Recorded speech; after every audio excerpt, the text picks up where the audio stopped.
هغه ورځ یو سړی ما ته وی چې جی خزو ته دا پسترګو کې زرورق اچول جایز دي که ناجایز دي؟ نو خدای شته چې ما زرورق پیژندم نه. زرورق وی چې دا چمک چې کوي رڼا بجلی ته داسې پړق پړق پړق پړق پړق پړق دغه شی کوي، دا په دې سترګو نه ګیر چاپېر ښځې واچوي. وشرمېدلو. زرورق خو پرېږده چې پرې ورواچوي، د ښځو ځان نه ټولې روزي وویستې، روزي وویستې، روزي. سهار چې ښځه راپاسي په روزو اخته ځان نه روزي وباسي. نو روزو ویستو کې هم څه ډول دی؟ خیر بلا ورپسې ما وی چې زرورق همدغه شی دی چې د شپې زرورق لګولې او ته ورته وګورې نو زړه به دې خوشحالي، او چې سهار بیا ورته وګورې لکه سټلې خره چې بیا به دې ظالمه پرېښودو ته تیار شي. نو زما عزیزانو عرض دا و چې زمونږ دا ملک د دې قابل نه دی پاتې چې دې ته څوک نصیحت وکړي یا ورته وایي چې دا نه، د دې قابل نه دی. زمونږ د ملک شان استاد دی چې هر بغاوت انتها ته ورسېد، اور بغاوت خدای نه بغاوت هم انتها ته ورسېدو، ترقی هم انتها ته ورسېده، د دین نه لاپروايي هم انتها ته ورسېده. نو کوم شی چې کمال ته ورسېد هغې سره زوال لازمي. اوس انتظار کوئ چې زوال به هم کله کېږي،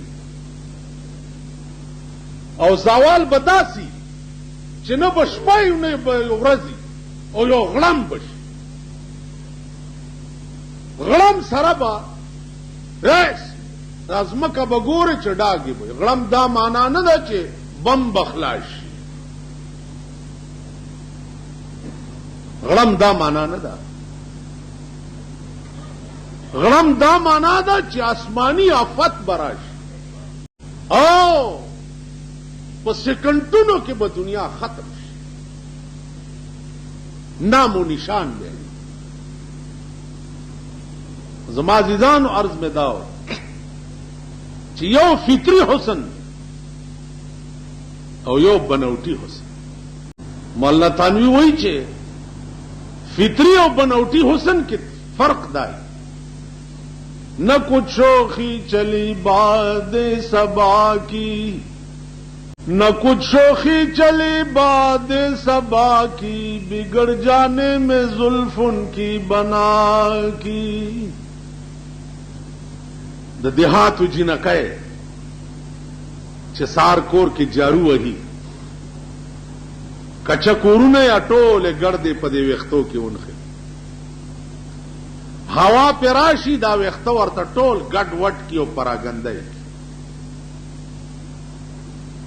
نو عاشق وایي چې نه کچھ شوخی چلی باد صبا کی، بگڑ جانے میں زلف ان کی بنا کی.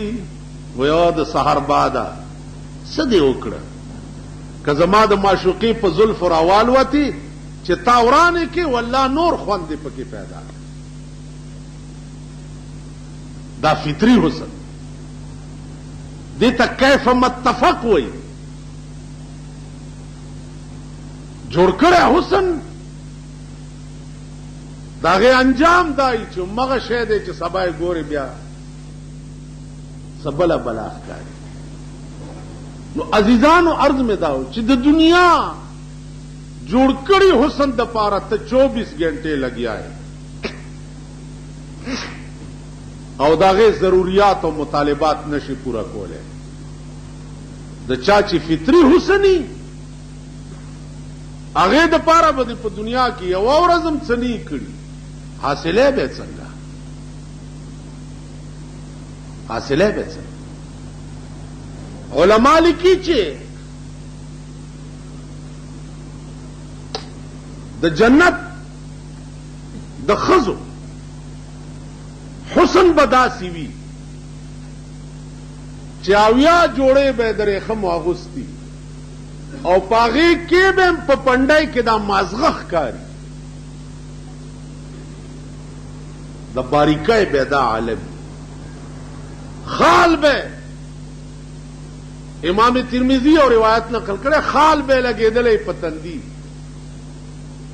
خال به د هورو د دواړو سترګو په منځ کې لا اله الا الله محمد رسول الله دا به خال. نن د خزو خالونه خو تاسو وګورئ لکه اندوي اندو بسره ټیکه په دې تندي لګوله اوس خزو ته ګوره سره ټیکه په تندي لګولي. عزیزانو دا د هندوانو رسم د واده په ټیم کې په اسوره ده دا د هندوانو رسم. واده سره بیا چنګچنګي غاګول دا د هندوانو رسم. مړه وګورئ هندوان مړه په ډولکو سورنو باندې خپل هندو سوزان توړي د سوزولو لپاره دا د هندوانو رسم. زمونږ په دې ملک کې وګورئ سفید پوش خلق چې دي سفید پوش اول خو په پاکستان کې سفید پوش لا څوک جی مونږ پکې نور څه نه کوو بس پولیس بینڈ بھائی خدا پولیس بینڈ چې دی دا د نظام الدین اولیاء الواد دی چې د دوی به سپارې په لاس کې او یا غریبان ډمان چې دی هغه بي ورده ډولکې غاړي تا چولې او دوی ورده سره ډولکې غاړي تا چولې. ٹھیک ده نو تو وای چې دا کوڅه ډب ډمان او دغه کې څه فرق دی؟ مونږ څنګه دی بینډ به سفید پوش شي به یا د بارډر بینډ به دا سفید پوش خلک پخار کے دننا اسی کچھ نہیں کرنے ہیں بالکل جی اسی صوفی لوگ ہاں قوال لیاسی ہیں قوال راولی د کراچۍ او د لاهور نه 2000 روپے شپه 3000 روپے شپه 15000 روپے شپه وای تاسو وګورئ جی دا سوچه سيزونه د دبلو د باجو سره د الله او د رسول نوم غستل د دې جواب به سبا خدای ته تاسو څنګه ورکوي. کم شی چې خدای مزامیر الله حرام کړی دي او ته د مزامیر سره د هغه الله نوم لې چې چا دا شی حرام کړی دی د دې جواب به خدای ته څنګه ورکوي. پیرنګي حکومت نه زما سوال نشتا د پاکستان حکومت به خدای ته څه جواب ورکوي چې په ریډیو باندې او په ټي وي د دوی قوالیانی کیږي او د خدای او د رسول نامې د دبلو او د باجو سره رسول کم شی چې د حکومت فرض دی جواب به دی خدای ته ورکوي کم چې زمونږ فرض دی هغه مونږ جواب ورکو چې مونږ ویلي دي. نو عرض میں داو چې جهل د مسلمان چې دی دا به په قیامت کې منظور نه وي جی زه خبر نه نو خبر نه وي تعالی ما کور ته دین درستوله دروازه درته وواله دعوت در کو چې راشه را نغی په لوډ سپیکر دی اورېده په ریډیو دی دین اورېده د زړه غوږ دی ورته کې نه خو دنیا ته سره د ټولو اندامونو متوجه وي او زما دین ته دی غوږ نه دی ایښی نو چې نه دی ایښی ګناهګار ته پرېدم دی نه په خپل ذات مې دی قسمي که به دی پرېږدي خلاصۍ به دې څو اوس په دې خبره خلاصېده چې لکه زمونږ د ملک ډېر خلک داسې دی چې ما د پلانی جولای کې لاس اچولی دی او ما به خلاص کې او پلانی کې مې اچولی دی او دلته یو ډمو ما به ورته کله وی چې هلکه ته سم شه ما ته وی په ارام کښېنه ما د پیراني پیر صاحب لمن نیولې ده زه به دوزخ په سترګو نه ګورم د جنت توتی به په لمنو نه کې ابو جهل لعیل د محمد رسول الله د لمن لاندې اوسېده ابو لہب د محمد رسول اللہ د لمن لاندے اوسید. ابو لہب تبت یدا ابی لہب وتب ما اغنا عنہ مالہ وما کسب. دا سے بے پیغمبر تکت دا سے ور سره پخوا کې اوسید. لیکن چې د پیغمبر د هر ادا دشمن و ابو لهب او خزه ولا دشمن و نو الله ورته څه وایي سيصلى نارا ذات لهب وامرأته. اے پیغمبر ابو لهب هغه ورته وغورځوم چې خاوند د شغلو دی.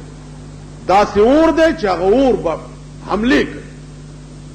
یو خور بلیږي که نه یو باغ اور په سړي حمله کوي. نو الله وی ابو لهب لباغ اور ورکوم چې په سړي به حمله کوي. تاسو خیال را وامرأته سره د ښځې. نو زما عزیزانو د پیغمبر لمنم نیول اله به کارآمد کیږي چې ته لمنونه سه او ابو بکر او عمر او عثمان او علی او ابو هريره درنه جوړ شي. په دې خبره پوهیږئ لمن اونی سے او بیا ځان دغه سے کې لکه دوی کی په نفس کتو په دې بکار نه زما عزیزان.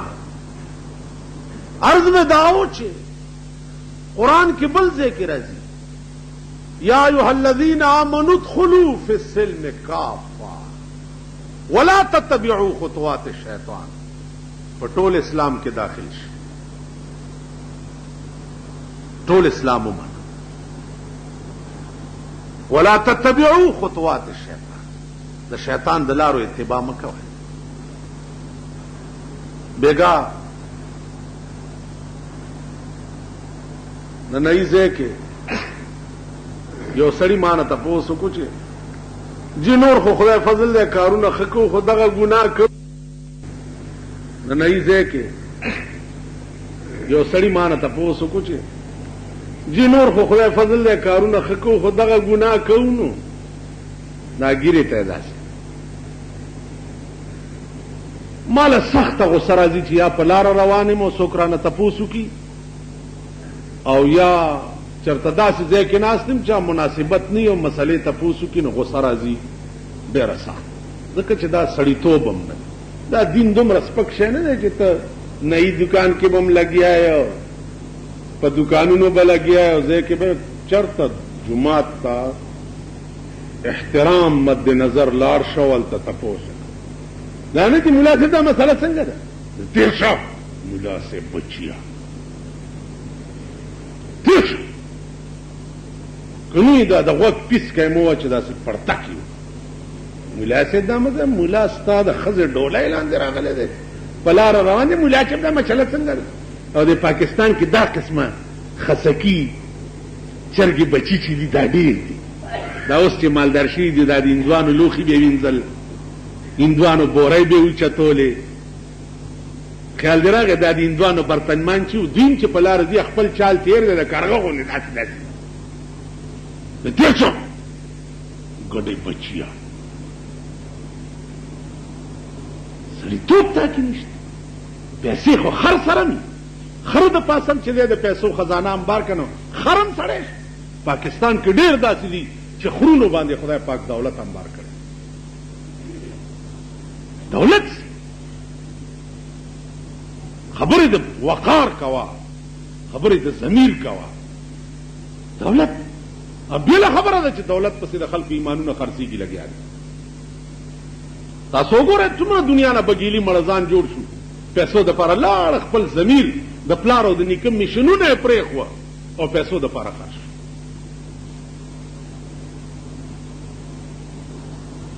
پاکستان کې خدا عام شي پیسې ورکوه هر شی دلته رامداس کې یو مداري غوندې و هغه به هر یو څیز په یو پیسه چاکورو مال په یو پیسه څه قسمت پوره غوندې به جوړې کړې وې هر یو شیز په یو پیسه چاکورو مال.